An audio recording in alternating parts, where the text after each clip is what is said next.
In 1971, a single factory worker in Ohio could buy a house, support a family of 4, send his kids to college, own a car, and retire with a pension. On one income. No second job, no side hustle, no credit card debt. One paycheck from one job was enough to build a genuinely middle-class life. That wasn't exceptional. That was normal. That was what America had built, the most prosperous middle class in the history of human civilization. In 2024, the median American household needs 2 incomes just to afford what one income provided in 1971. Home affordability is at its worst level since records began. 40% of Americans cannot cover a $400 emergency expense without borrowing. Credit card debt just crossed $1.1 trillion for the first time in history. The average American retires with less than $100,000 in savings, enough to last approximately 3 years. And the generation entering the workforce today is the first in American history projected to be worse off than their parents. What happened? This didn't happen by accident. It didn't happen because Americans became lazy or spendthrift or less capable. It happened because of a series of deliberate policy decisions, corporate strategies, and financial mechanisms that systematically transferred wealth from the middle class to the top, piece by piece, decade by decade. And once you understand exactly how it happened, you'll never look at the American economy the same way again. Stay with me. To understand what was destroyed, you first need to understand what existed. Because most people alive today have no reference point for how different America was in the 1950s and 1960s. After World War II, America entered the most broadly prosperous era any society had ever experienced. The GI Bill sent millions of working-class men to college, the first generation in their families to get degrees. Unions were at their peak power, representing 35% of the American workforce. Union contracts meant that productivity gains were shared with workers. When a company became more profitable, wages rose. The minimum wage in 1968, adjusted for inflation, was $12.50 in today's dollars, higher than the federal minimum wage today. The tax structure reinforced this broad prosperity. The top marginal income tax rate was 91% in the 1950s. Enormous wealth accumulation at the very top was heavily taxed and redistributed through public investment. The interstate highway system, public universities, the space program, infrastructure that benefited everyone. The gap between the highest and lowest paid workers at major corporations was relatively small. In 1965, the average CEO earned 21 times what the average worker earned. Today, that ratio is 399 to 1. This was not socialism. It was a specific configuration of capitalism, one in which the rules were structured to ensure that economic growth was broadly shared. Workers, corporations, and government were in a rough equilibrium. Productivity grew. Wages grew with it. The middle class expanded. Home ownership expanded. The American dream was not an abstraction. It was a measurable, achievable reality for the majority of working Americans. Then, starting in the early 1970s, that equilibrium was systematically dismantled. The first mechanism was the decoupling of wages from productivity. From 1948 to 1973, productivity and wages grew at almost identical rates. When American workers produced more, they earned more. This was the fundamental engine of middle-class prosperity, the direct connection between work and reward. After 1973, that connection broke. Productivity continued growing. American workers kept getting more efficient, more skilled, generating more output per hour. But wages stopped growing with it. From 1973 to 2023, productivity grew 64%. Wages grew 17%. The gap between what workers produced and what they were paid, that missing 47%, went somewhere. It went to corporate profits. It went to executive compensation. It went to shareholders. The work got done. The value got created. But the distribution of that value fundamentally changed. Why did this happen? Multiple forces converged simultaneously. The 1973 oil shock hit the economy hard, creating stagflation, simultaneous high inflation and high unemployment that weakened labor's bargaining position. Globalization began exposing American workers to competition from lower-wage countries for the first time, and a deliberate ideological shift was underway, one that would reshape the rules of American capitalism for the next 50 years. In 1971, a corporate lawyer named Lewis Powell wrote a memo that changed America. Powell, who would later become a Supreme Court justice, wrote to the U.S. Chamber of Commerce arguing that American free enterprise was under attack from consumer advocates, environmentalists, and labor unions. He called for a systematic, long-term campaign to shift the rules of the economy in favor of business, fund think tanks, influence universities, lobby Congress, shape the courts. The Powell memo launched what became the most successful ideological campaign in modern American history. Over the following decade, business-funded think tanks proliferated. The idea that markets should be free from regulation, that corporations existed solely to maximize shareholder value, became the dominant framework in economics, in law schools, in MBA programs, and government. Milton Friedman's dictum that the social responsibility of business is to increase its profits became the operating principle of American corporate life. The practical consequences were enormous. Antitrust enforcement weakened dramatically. Corporations consolidated into massive monopolies and oligopolies with the power to set prices and suppress wages without competitive pressure. Financial deregulation accelerated through the 1980s and 1990s, culminating in the 1999 repeal of Glass-Steagall, which had separated commercial and investment banking since 1933. The financial sector exploded in size and profitability, extracting value from the productive economy rather than funding it, and unions were systematically dismantled. In 1981, President Reagan fired 11,000 striking air traffic controllers and banned them from federal employment for life. The message to American corporations was clear. Aggressive union busting would be tolerated, even supported.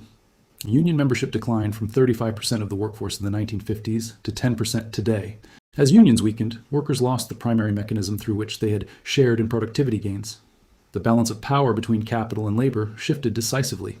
The second major mechanism was the financialization of the American economy. This is the process by which financial activities, trading, lending, derivatives, speculation, became the dominant source of corporate profit, displacing the manufacturing and productive activities that had built the middle class. In 1950, the financial sector represented about 3% of U.S. GDP. By 2007, it had grown to 8%. The profits generated by Wall Street as a share of total corporate profits grew from 10% in the 1950s to 40% by the early 2000s. Finance became the most profitable sector in the American economy, not by making things, not by improving productivity, but by moving money around and extracting fees at every transaction. This financialization had a direct and devastating impact on the middle class through what economists call the shareholder value revolution. Starting in the 1980s, corporate executives were increasingly compensated through stock options, giving them a direct financial incentive to maximize short-term stock price. The fastest way to boost stock price is to cut costs. And the biggest cost in most businesses is labor. So corporations cut workers, outsourced production to cheaper countries, replaced full-time employees with contractors and gig workers, eliminated pensions and replaced them with 401ks that shifted investment risk onto employees. Each of these decisions boosted short-term profits and stock prices, and each decimated middle-class economic security. The outsourcing of manufacturing was particularly catastrophic. In 1979, American manufacturing employed 19.5 million workers, the peak. These were high-wage, middle-skill jobs that required no college degree but paid enough to sustain a middle-class lifestyle. By 2010, manufacturing employment had fallen to 11.5 million. 8 million jobs gone. The communities built around those factories in Ohio, Michigan, Pennsylvania, Wisconsin didn't transition smoothly to the service economy. They experienced generational poverty, declining life expectancy, exploding opioid addiction. The human cost of de-industrialization was enormous and largely invisible to the financial centers that made the decisions. The third mechanism was the weaponization of debt. As wages stagnated and costs rose, the American middle class was offered a substitute for actual income growth. Credit cards, home equity loans, car loans, student loans. Buy now, pay later. The financial system discovered that a middle class with stagnant wages but access to cheap credit would keep consuming and would generate enormous profits for the financial sector through interest and fees. This was not an accident. The deregulation of consumer lending in the 1980s, including the elimination of usury laws that had capped interest rates, created the conditions for an explosion of consumer debt. Credit card companies could now charge 25% interest. Payday lenders could charge 400% APR. The middle class was not just losing the wage growth it was owed. It was being charged interest to live the lifestyle it used to be able to afford on wages alone. Student loan debt became perhaps the most insidious mechanism. In 1970, a student could pay for a year at a public university with 306 hours of minimum wage work, roughly 15 weeks of summer employment. Today, that same year costs the equivalent of over 4,000 hours of minimum wage work. The cost of the education required to access middle-class jobs increased 1,300% above inflation since 1970. And instead of addressing this through public investment, America created a student loan industry that now holds $1.7 trillion in debt that cannot be discharged in bankruptcy, that follows borrowers for decades, that extracts a permanent tax from the educated workforce that was supposed to be the foundation of middle-class prosperity. The housing market completed the trap. Home ownership had been the primary mechanism of middle-class wealth accumulation. Buy a home, let it appreciate, retire with an asset. But as housing prices inflated, partly through financialization, partly through zoning restrictions that limited supply, home ownership became inaccessible to young workers with stagnant wages and student debt. The median home price today is 8 times the median household income. The historical norm was 3 to 4 times. Young Americans cannot afford to buy the asset that their parents used to build wealth. The wealth escalator that previous generations rode has been pulled up. The result of 50 years of these mechanisms operating simultaneously is the most dramatic concentration of wealth in American history. In 1978, the top 1% of Americans held 7% of total wealth. Today, they hold 38%. The bottom 50% of Americans, 165 million people, hold 2.5% of total wealth. The 3 richest Americans own more wealth than the bottom 50% combined. This is not the natural outcome of a free market. Free markets don't naturally produce this concentration over 50 years. This is the outcome of specific policy choices. Who gets taxed and how much? Who gets bailed out when things go wrong? Who writes the rules of trade? Whose wages get protected and whose get exposed to global competition? Which industries get subsidized and which get abandoned? The bailouts made this pattern undeniable. In 2008, when the financial sector's reckless speculation caused the worst economic crisis since the Great Depression, the government spent $700 billion to bail out the banks. The executives who caused the crisis kept their bonuses. Not a single major bank executive went to prison. The middle-class Americans who lost their homes, who were the victims of predatory lending, not the perpetrators, received no equivalent protection. 8 million Americans lost their jobs. Millions lost their homes. The banks were saved whole. The middle class was not. This is the pattern. When financial decisions go well, the gains flow to the top.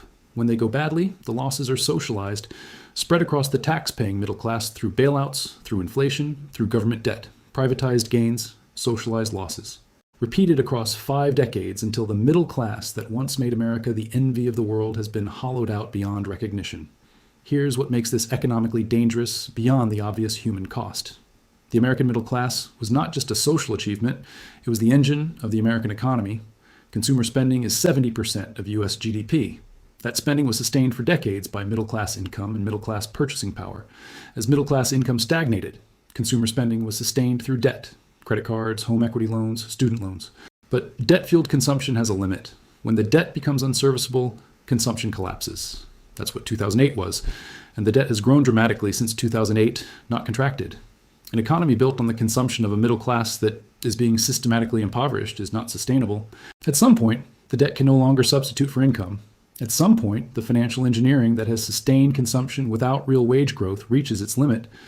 And what happens to 70% of the American economy when the middle class can no longer consume?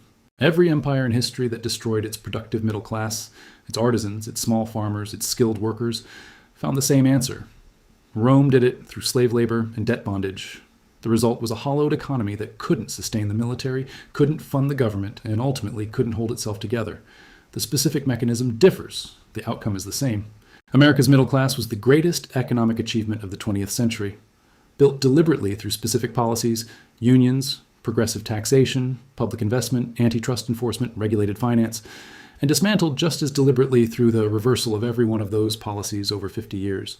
The question now is whether the damage is reversible, whether the political will exists to rebuild what was dismantled, to reconnect wages to productivity, to restore balance between capital and labor, to invest in the public goods, education, healthcare, infrastructure that made broad prosperity possible, or whether America will continue down the current trajectory until the middle class that built the most powerful economy in history becomes a historical memory. If this changed how you see the last 50 years of American economic history, subscribe, because I'm breaking down the exact mechanisms that determine who gets wealthy and who gets left behind. Hit that like button if the destruction of the middle class just became clearer than it's ever been, and drop a comment. Do you think America can rebuild what was dismantled, or is the concentration of wealth too advanced, the political system too captured, the damage too deep to reverse? Because the middle class didn't disappear, it was taken apart, piece by piece, decision by decision. And understanding exactly how is the first step to understanding whether it can ever be put back together.